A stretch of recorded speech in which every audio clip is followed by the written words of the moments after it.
today's report, the 21st of May, 2025. Right, today I'll talk about Trump's tax cut bill. It's basically where they want to look into this tax cut bill will lead to an economic boost or a debt spiral, okay?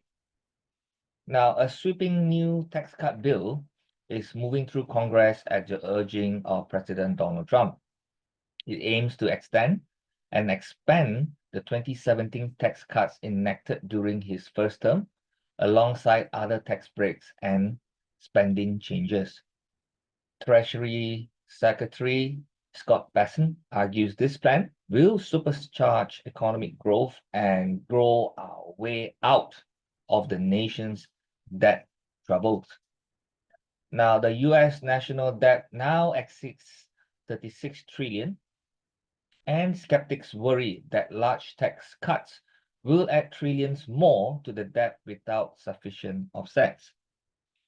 This report examines the bill's key components, Bessent's rationale, and what economists and fiscal experts predict using data from non-partisan models and historical evidence about whether growth from tax cuts can really neutralize the debt impact. We also explain how tax policy affects GDP, government debt, and treasury bonds yields, and how credit rating agencies and markets have reacted to the debate as well, all in this discussion today. Okay. Now, first of all, the key components of the proposed tax bill. Now, the core of the bill is the extension of the 2017 Tax Cuts and Jobs Act, which lowered individuals' income tax rates and increased the estate tax exemption. Now, this is more of inheritance tax. Now, these cuts are scheduled to expire at the end of 2025, so the current bill seeks to make them permanent. In doing so, it avoids what otherwise be a major tax increase for many households. The bill also introduces new tax breaks targeted at working Americans. These includes eliminating federal income taxes on tips and overtime pays and increasing the child tax credits by $500 per child. These changes are designed to give middle and low income workers more disposable income. There are also benefits for high-income individuals and corporations as well. Some tax breaks for business investments are being restored or expanded, and there are proposals that benefit private equity fund managers as well. These estate tax exemptions will also rise further, helping wealthier households. In addition to tax cuts, the bill includes significant increases in federal spending. Military and border security budgets are set to grow. However, the spending cuts proposed to offset the tax reduction mainly in Medicaid and food assistance, like the SNAP, are limited in scale and delayed over time. As a result, the combined effect of these tax reductions and spending increases is expected to significantly increase the federal budget deficit. Okay. Now, these are Scott Bessent's claim. Growth will solve the debt. Now, in the past, I have written a report talking about this. Now, at that point of time, we didn't have the full scale or ideas, what they want to do until right now. Okay, so that's why there are some changes to my views as well. But let's see. Let's deal one by one. Okay, first of all, let's revisit again Scott Bessent's claim, saying that growth will solve the debt. Now, Scott Bessent, the US Treasury Secretary, argues these tax cuts are not reckless, but rather essential. He believes the American economy, if given the right conditions, can grow its way out of that problem. His view is rooted in the economic principles that a growing economy increases overall tax revenue, even if tax rates are lower. Good business bring more tax. Okay, that is his idea. Grow US out of the debt problem.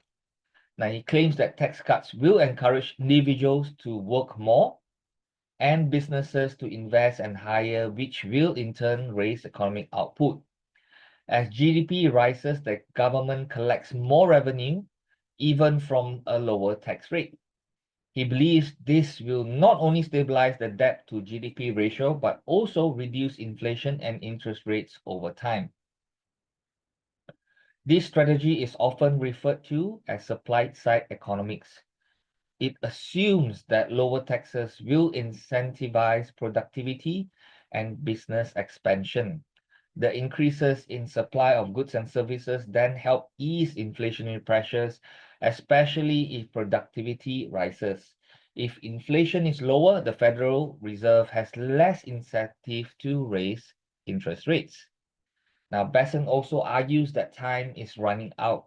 He describes the bill as a last opportunity to generate enough growth before the debt spiral becomes irreversible.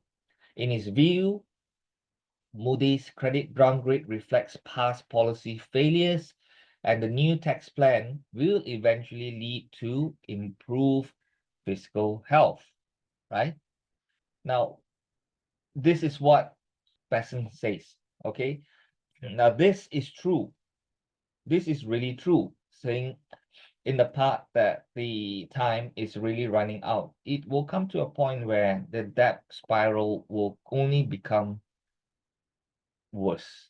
Okay, that's all I can say. The rest, it's still up to speculation. But anyway, to be fair, this is Bessent's view. What about economists? What do they say? What are the models saying? Okay, let's look into them. Most non-partisan economists and budget experts disagree with Bessent's optimism. While they acknowledge that tax cuts can boost economic activity, they consistently find that the effects are not nearly strong enough to offset the revenue loss.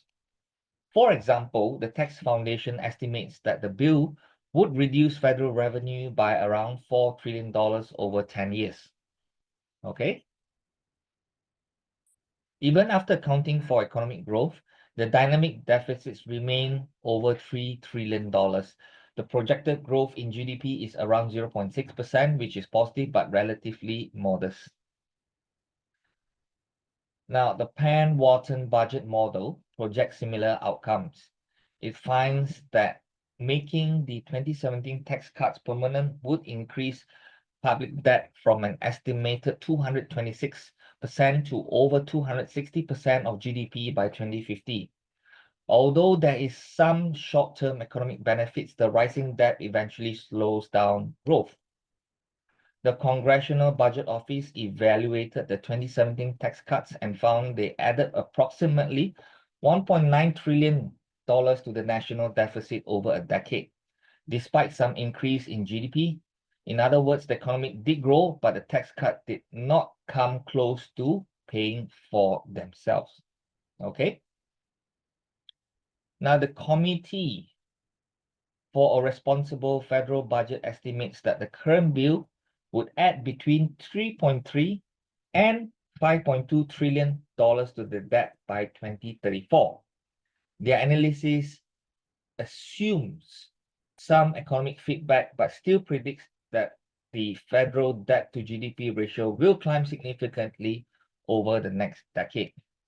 Now, credit rating agencies and think tanks such as Moody's, Brookings, and the Yale Budget Lab all warn that the assumption that tax cuts will generate enough revenue to cover their costs is overly optimistic. Historical precedent does not support this view. Okay, so you have the Bessent's view, now you have the rest of the models. Okay, these are non-partisan, meaning they do not support any parties over here. They just come up with results based on data and historical facts. Okay, so let's look into understanding how tax cuts affect growth and debt first. Okay, now at the basic level, tax cuts increases people's take-home pay and leave businesses with more after-tax profits. Now, this typically increase short-term consumer spending and business investments, leading to a temporary increase in economic output. However, tax cuts also reduce government revenue. If the government does not cut spending by a similar amount, it must borrow more money. Over time, this borrowing adds to the national debt. If debt grows faster than the economy, the debt to GDP ratio rises. The more the government borrows, the more it must pay in interest. If interest rates rise, the cost of debt service grows, potentially leading to a situation where the government borrows just to pay the interest. This is known as a debt spiral. Moreover, when the government borrows heavily, it can crowd out private investments. This is because government bonds compete for the same pool of capital as corporate bonds and business loans. Higher government borrowing often result in high interest rates across the economy, which can dampen business activity as well. So you can see why Donald Trump wants interest rate to be down. Okay, so let's look at the bond markets and credit ratings. What are they saying? In recent weeks, financial markets have begun to reflect concerns about the United States fiscal direction. Moody's downgrade the US sovereign credit from AAA to AA1, citing unsustainable deficits and the absence of a long-term debt management plan. Following the downgrade, yields on US Treasury bonds rose sharply. The 10-year Treasury yield climbed about 4.5%, while the 30-year briefly rose above 5%. This means that investors now demand higher interest rates to lend money to the federal government, raising the cost of borrowing for both the government and households. Economies such as Ed Yardeni have warned of a return of so-called bond vigilantes. They are investors who punish irresponsible fiscal behavior by selling off bonds. If confidence in the US debt declines further, borrowing costs could become more expensive, accelerating the debt spiral. Now, prominent investors like Ray Dalio have also expressed concerns that the US could face a fiscal crisis if deficits continue to grow unchecked.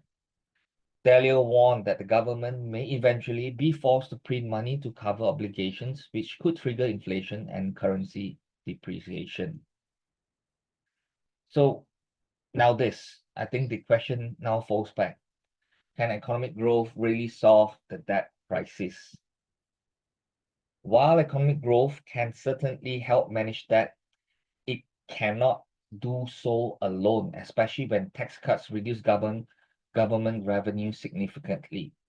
For growth to fully offset the cost of tax cuts, the economy would have to expand at a much higher rate than is currently expected.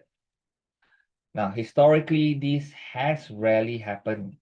Past tax cuts during the Reagan, Bush, and Trump administrations have all increased deficits despite periods of solid economic growth. Studies consistently show that most tax cuts do not generate enough additional revenue to pay for themselves.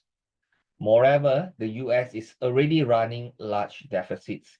Adding more debt through unfunded tax cuts without serious spending reforms or revenue increases may worsen the fiscal situation and not improve it.